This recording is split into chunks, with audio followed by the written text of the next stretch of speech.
Welcome to cooking with Moumita's channel. আজ আমি আপনাদেরকে এগ ফ্রাইড রাইস এবং তার সঙ্গে এগ মশলা কারি বানিয়ে দেখাবো, যেটা আপনারা বাড়িতে খুব সহজেই বানিয়ে ফেলতে পারবেন। এটা ডিনার রেসিপি হিসেবে খুব ভালোই লাগবে।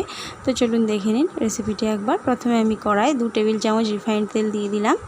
এরপর আমি 10-12টা কাজু বাদাম দিয়ে দিলাম আর একটা বড় সাইজের পেঁয়াজ কুচি দিয়ে দিলাম। এবার কাজু বাদাম ও পেঁয়াজটাকে আমি ভেজে নেব। এই দেখুন ভেজে নিচ্ছি। ভাজা হয়ে গেলে মিক্সিতে এটাকে পেস্ট করে নেব। এই দেখুন ভাজা হয়ে গেছে। এবার এটাকে ঠান্ডা করে মিক্সিতে পেস্ট করে নেব। এরপর ওই কড়াতেই আমি আবার তেল দিয়ে দিলাম, একটা দারুচিনি দিয়ে দিলাম আর 1 টেবিল চামচ রসুন বাটা দিয়ে দিলাম। এরপর রসুনটাকে ভেজে নিলাম। রসুনটা ভাজা হয়ে যাওয়ার পর আমি 1 টেবিল চামচ আদা বাটা দিয়ে দিলাম। আদাটাকেও একইভাবে ভেজে নেব। গ্যাসটাকে অবশ্যই লো ফ্লেমে রেখে মশলাটা করে নিতে হবে।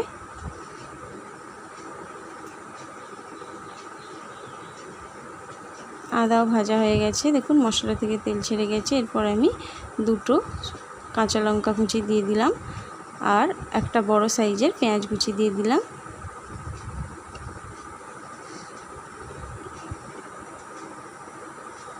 পেঁয়াজটাকে হালকা ভেজে নেব।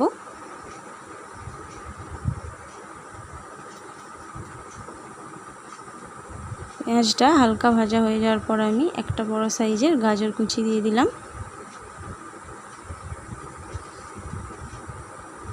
গাজরটাকেও ভেজে নিতে হবে।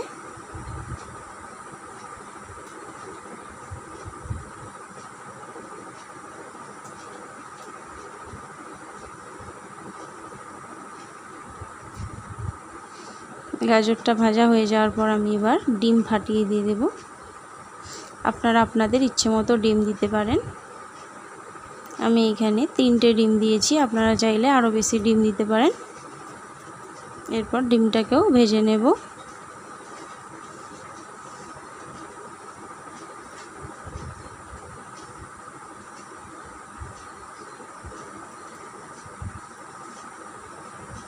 ডিমটা ভাজা হয়ে যাওয়ার পর আমি লবণটা স্বাদ মতো দিয়ে দিলাম।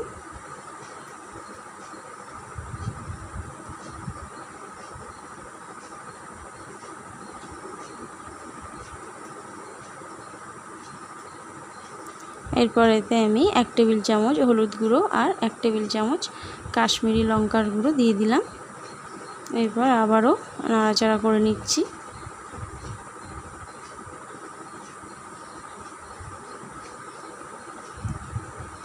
এরপর এতে 1 টেবিল চামচ ভিনিগার আর 1 টেবিল চামচ সয়া সস দিয়ে দিলাম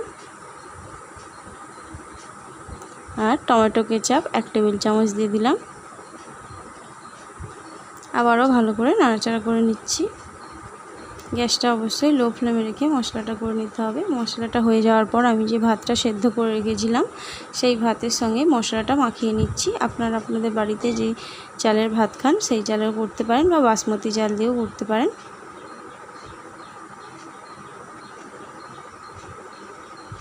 এই দেখুন মশলাটা ভালো করে মাখানো হয়ে যাওয়ার পর আমি এতে গোলমরিচ গুঁড়ো 1 টেবিল চামচ দিয়ে দিলাম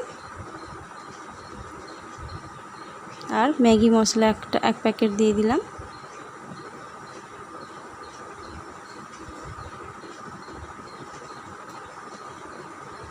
দেখুন ভালো করে মাখানো হয়ে গেছে। তো ভাতটা রেডি হয়ে গেছে আমাদের। এরপর আমি এগ মশলা কারিটা বানিয়ে নেওয়ার জন্য কড়াইয়ে তেল দিয়ে দিলাম। 2 টেবিল চামচ রিফাইন্ড তেল দিয়ে দিলাম আর এতে 2টো কাঁচা লঙ্কা কুচি দিয়ে দিলাম। 1 টেবিল চামচ রসুন বাটা দিয়ে দিলাম। রসুনটাকে ভেজে নিচ্ছি। অবশ্যই গ্যাসটাকে লো ফ্লেমে রেখে করতে হবে। রসুনটা ভালো করে ভাজা হয়ে যাওয়ার পর আমি 1 টেবিল চামচ আদা বাটা দিয়ে দিলাম। আদাটাকেও একইভাবে ভেজে নিতে হবে।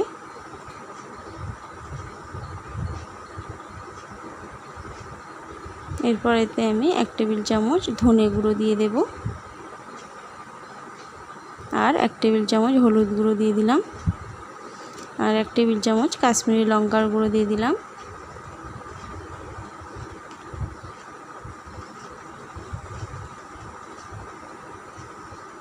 অল্প একটু জল দিয়ে দিলাম।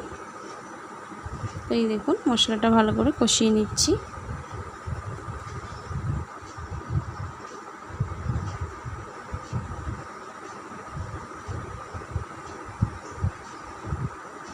মশলাটা থেকে খুব সুন্দর তেল ছেড়ে গেছে আর কালারটাও খুব সুন্দর হয়ে গেছে।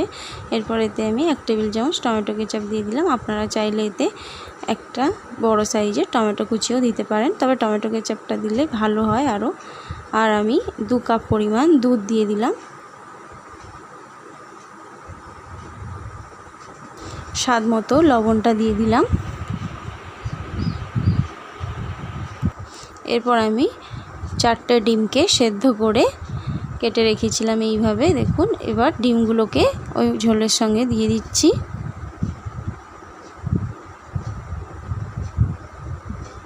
আপনারা চাইলে আরও বেশি ডিম দিতে পারেন। আমি 4টে ডিমকে সেদ্ধ করে এইভাবে কেটে নিয়েছিলাম আর সব ডিমগুলোই আমি মশলাতে দিয়ে দিলাম। এরপর অল্প একটু ফুটিয়ে নিয়েছি। ফুটিয়ে নেওয়ার পর আমি 1 চা চামচ গরম মশলা গুঁড়ো দিয়ে দিলাম আর আমি অল্প একটু কসুরি মেথি দিয়ে দেব আর অল্প একটু ঘি দিয়ে দেব। এই দেখুন আমাদের রেডি হয়ে গেল এগ ফ্রায়েড রাইস এবং এগ মশলা কারি। তো আপনারা অবশ্যই বাড়িতে বানিয়ে ফেলবেন, খুবই সহজে বানানো যায় আর খেতেও খুবই ভালো লাগে। এটা ডিনার রেসিপি হিসেবে তো ভালোই লাগবে, আপনারা লাঞ্চেও রাখতে পারেন। তো আপনারা অবশ্যই বাড়িতে বানিয়ে দেখবেন।